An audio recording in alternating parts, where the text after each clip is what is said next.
Hi everyone, welcome back to another episode of Tech Basics. In this video, we will be learning how to turn on and off notification on Teachable app. So let's get started right away without wasting much of our time since the process is quite easy. Tap open the Teachable application on your mobile device.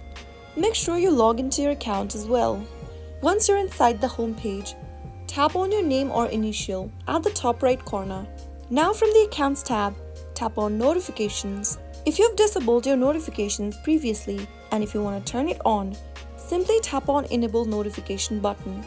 This will now take you to your device's notification settings page where you'll need to tap on Allow Notifications toggle.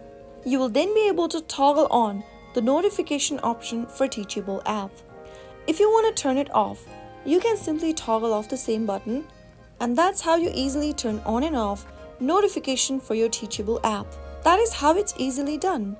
If you found the video to be helpful, go ahead and give us a thumbs up. Don't forget to subscribe to the channel by hitting the subscribe button. Press the bell icon so that you'll never miss another upcoming upload from us.